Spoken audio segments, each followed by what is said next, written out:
नमस्कार साथियों, स्वागत है आपका एक नए वीडियो में। दोस्तों आज हम बात करने वाले हैं कि जो आपकी खतौनी है, उसमें जो अंश की त्रुटि है यानी कि अंश निर्धारण जो है या गलत हो गया है या फिर नहीं हुआ है, तो उसको आप कैसे करा सकते हैं।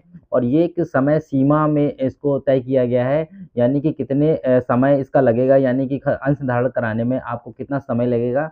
इसको हम इस वीडियो में डिस्कस करने वाले हैं और कैसे आप अंश निर्धारण करा सकेंगे, इस दोनों बातों को इस वीडियो में बताया गया है। तो सबसे पहले हम जान लेते हैं कि अगर आपको अंश निर्धारण करना है, सबसे पहले हम बात करेंगे कि जब कोई भी व्यक्ति अंश निर्धारण करने के लिए ऑनलाइन आवेदन करता है, तो उसके बाद की प्रक्रिया क्या है और इसमें कितना-कितना समय दिया गया है इस पूरी कार्रवाई को करने के लिए। तो आपको स्क्रीन पे दिख रहा होगा एक समय सीमा निर्धारण का जो पत्र जारी हुआ था। तो उसमें लेखपाल द्वारा आवेदन की जाँच जो है, जो की जाएगी। जैसे कोई भी व्यक्ति जब भी ऑनलाइन आवेदन करेगा, तो सबसे पहले वो लेखपाल जो हैं उस क्षेत्र के, उनकी आईडी पर ये जाकर दिखने लगेगा। यानी कि लेखपाल सर जो हैं आपके, उनकी आईडी पे दिखने लगेगा और लेखपाल द्वारा पोर्टल पर दर्ज प्रत्येक आवेदन की स्थलीय व अभिलेखी जाँच किया जाएगा।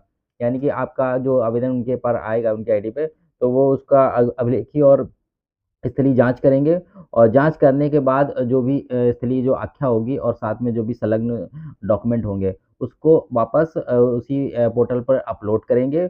और ये सब करने के लिए 15 दिन का समय दिया गया है, यानी कि एक आवेदन में 15 दिन का अधिकतम समय दिया गया है, यानी 15 दिन के अंदर ही ये रिपोर्ट लगानी होती है।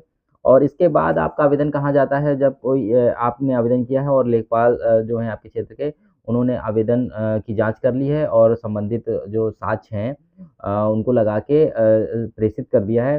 तो फिर ये आवेदन जाएगा राजस्व निरीक्षक के पास और ना राजस्व निरीक्षक के पास 10 दिन का समय रहेगा। यानी कि 10 दिन के अंदर-अंदर वो इस बात की रिपोर्ट लगाएँगे कि जब लेखपाल द्वारा आपका जो प्रार्थना पत्र होता है अंश निर्धारण का, वो राजस्व निरीक्षक की आईडी पे भेजा जाएगा। तो राजस्व निरीक्षक भी उसकी जाँच करेंगे और जाँच करने के लिए मात्र 10 दिन का समय है, यानी 10 दिन के अंदर वो जाँच करेंगे और जाँच करने के बाद उस आवेदन को आगे बढ़ा देंगे और वो आगे बढ़ेगा जो तहसीलदार सर हैं उनकी आईडी पे चला जाएगा।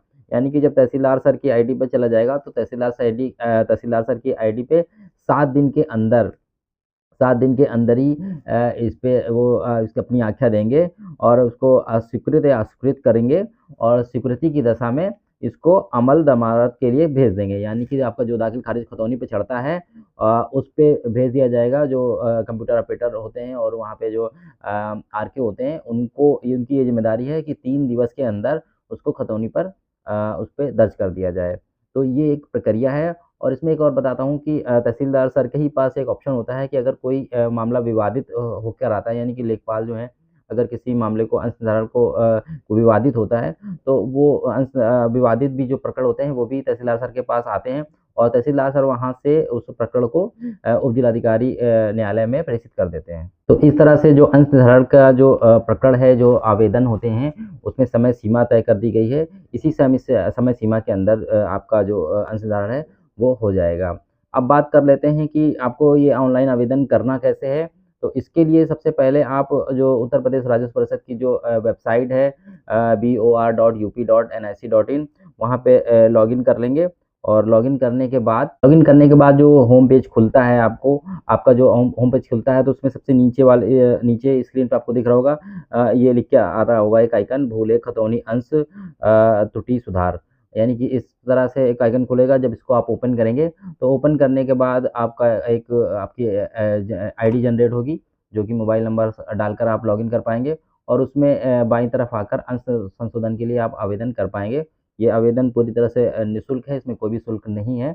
तो इस तरह से कोई भी अंश निर्धारण है आपकी जो खतौनी का, यानी कि अंश हिस्सा, जिसको हम लोग हिस्सा भी बोलते हैं, तो इसको आप आसानी से अपनी खतौनी पे दर्ज करा सकते हैं। ये थी बहुत महत्वपूर्ण जानकारी। वीडियो कैसा लगा कमेंट बॉक्स में बताइएगा। अगर कोई आपका प्रश्न है तो वही पूछिएगा, मैं जवाब देने का पूरा प्रयास करूँगा। वीडियो में पहली बार आए हैं तो चैनल को सब्सक्राइब कर लीजिए और वीडियो को अच्छा लगा हो तो वीडियो को लाइक कर दीजिए। हम मिलते हैं किसी अन्य वीडियो में, तब तक के लिए जय हिंद,